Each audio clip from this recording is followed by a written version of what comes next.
ভিডিওতে আমরা পঞ্চম শ্রেণী দ্বিতীয় পর্যায়ক্রমিক মূল্যায়নের ইংলিশের মডেল কোশ্চেন পেপার 5 এর প্রশ্ন উত্তরগুলো আলোচনা করব। সিনটা দিয়েছে বিল্ডিংস টু রিমেম্বার থেকে। Sunita, one of the student, asked the teacher, there are so many places we could visited, why have we chosen Bandel church then madam. Sunita স্টুডেন্টদের মধ্যে একজন টিচারকে জিজ্ঞাসা করলো যে এত জায়গা থাকতে আমরা কেন ব্যান্ডেল চার্চকে বাছলাম ম্যাডাম। The teacher smiled, কথা শুনে শিক্ষিকা হাসলেন। A very good question Sunita, she continued. বলছে খুব ভালো প্রশ্ন করেছে সুনিতা। বলে তিনি বলতে থাকলেন যে sometimes we visit a place for fun and enjoyment, আমরা কখনো কখনো কোনো জায়গায় যাই আনন্দ এবং উপভোগ করবার জন্য। At times our visit help us to gather valuable information about the history and culture of a place. তো সেই সময় সেই জায়গার যে ইতিহাস এবং সেখানকার সংস্কৃতিও আমরা জানতে পারি। Sunita was curious, is Bandel church a historical place madam. বলছে ম্যাম এটা কি কোনো ঐতিহাসিক জায়গা? Yes my child, it is one of the oldest church in West Bengal, said the teacher. বললো হ্যাঁ এটা হচ্ছে পশ্চিমবঙ্গের সবচেয়ে পুরনো গির্জা। Mita said madam my uncle told me that it can be seen as a memorial of the Portuguese settlement in Bengal, বাংলায় পর্তুগিজদের স্থায়ী বসতি স্থাপনের এটা একটা স্মৃতি বলে মনে করা যেতে পারে, আমার আঙ্কেল বলেছিল, মিতা বলল। আমিনা লুকড কনফিউজড, আমিনা দেখে মনে হচ্ছিল যে সে বুঝতে পারছে না। I don't think I quite understand what Mita say, সে বলল যে মিতা কি বলছে আমি বুঝতে পারছি না। এতে দিয়েছে টিক দ্য কারেক্ট অল্টারনেটিভ। আইতে Bandel church is one of the oldest churches in West Bengal. Number 2 Sunita was curious to know about Bandel church. বিতে কমপ্লিট করতে হবে সেন্টেন্স। আইতে বলেছে Mita's uncle said the Bandel church can be seen as a memorial of the Portuguese settlement in Bengal. Number 2, visit a place helps to gather valuable information about the history and culture of a place. সিতে দিয়েছে synonym বার করতে হবে, selected হবে chosen, আর puzzled হবে confused. Number 2 তে যে সিনটা সেটা ক্লেভার মাঙ্কি থেকে দিয়েছে। বলছে নেক্সট মর্নিং, পরের দিনে সকালে অ্যাজ ইউজুয়াল স্বাভাবিক ভাবে the monkey jumped on two the rock and landed on the river island, পাথরে লাফ কেটে আবার নদীর পাড়ে চলে গেল। সিং মানে নদীর সেই দ্বীপটাতে চলে গেল। সিং দিয়ে সেটা দেখে the crocodile swam to the rock, সে সাঁতরে পাথরটার কাছে গিয়েছিল। He lay still on the rock, সে স্থির হয়ে শুয়েছিল। Keeping his head and tail well under water, জলটা তার মাথা এবং লেজটাকে সে জলের তলায় ভালোভাবে রেখেছিল। Only his back was above water, কেবল তার পিঠটা জলের ওপরে ছিল। And it looked like a part of the rock, এবং সেটাকে দেখে পাথরটারই অংশ মনে হচ্ছিল।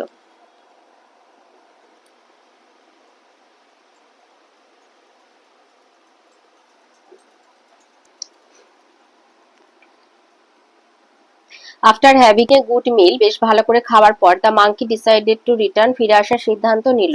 হি লুকড অ্যাট দ্য রক, সে পাথরটার দিকে তাকালো। স্ট্রেঞ্জ, অদ্ভুত।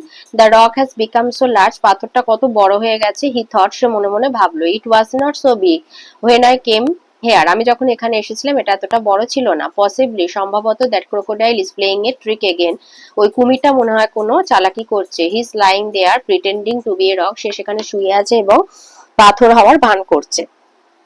এতে দিয়েছে অ্যান্সার দ্য ফলোইং কোশ্চেন। আইতে বলেছে where did the monkey land after jumping onto the rock, পাথরে গিয়ে তারপরে সে কোথায় গিয়েছিল। The monkey landed on the river island after jumping onto the rock.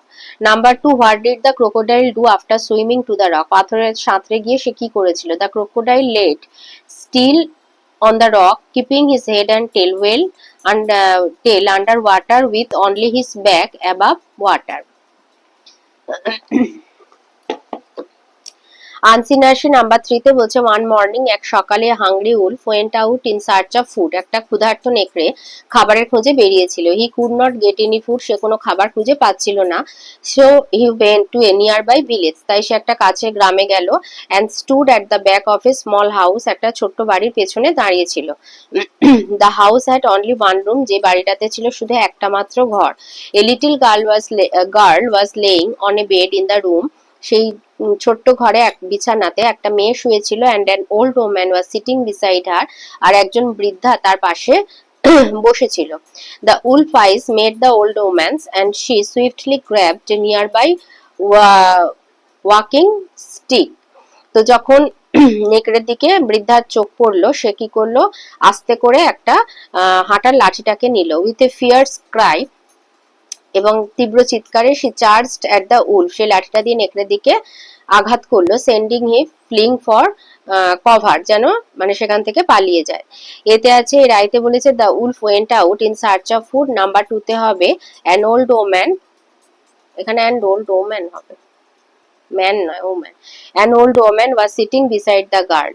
বিয়েতে দুটো প্রশ্ন দিয়েছে, আইতে বলেছে how many rooms did the small house have, the house had only one room. Number 2, who was lying on the bed, a little girl was lying on the bed. গ্রামারে আসি, number 4 এর আইতে হবে there is a vase on the table, আর number 2 হবে I saw her standing beside the building. বিতে বলেছে অ্যাডভার্বের তলায় দাগ দিতে, আইতে হবে কামলি, নাম্বার 2 তে হবে এক্স্যাক্টলি। সিতে বলেছে প্রপার অ্যাডজেক্টিভ বসাতে, এখানে লিস্টে দিয়ে দিয়েছে রাইপ, টেস্টি, স্ট্রং। তো আইতে হবে he is a strong man, number 2 হবে the boy is eating a ripe mango, ripe মানে পাকা। ডিতে দিয়েছে fill in the blanks with appropriate pronoun, এখানে লিস্টে আছে ইট, হি আর দে। আইতে হবে this is her bag, it is red in colour, number 2 হবে Lata, Asha and Mina are 3 sisters, they go to school together.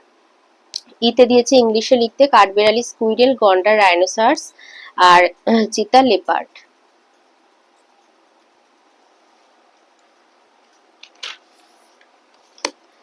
এফে দিয়েছে ভার্বের পাস্ট ফর্ম গো, ওয়েন্ট, গন, ইট, এট, ইটেন আর গ্রো, গ্রিউ, গ্রোন। 5 এ দিয়েছে সিনোনিম, কুইকলি হবে সুইফটলি আর অ্যাগ্রেসিভ হবে ফিয়ার্স। 6 এ দিয়েছে একটা চিঠি লিখতে, যে বাবা অনেক দূরে আছে তো তার জন্য মন কেমন করছে, তো সেই জন্য বাবার উদ্দেশ্যে চিঠি লেখা। তো dear father, I hope you are doing well, I am writing this letter because I miss you a lot, life at home feels incomplete without you and I eagerly wait for your return. Your presence brings so much joy and warmth to our family. Every day without you feels long and dull. I often recall the wonderful moments we spent together. Please let me know when you will return. I promise to study hard, take care of your health and come home as soon as possible. With love, your son or daughter. মানে ছেলে হলে লিখবে your son, মেয়ে হলে লিখবে your daughter.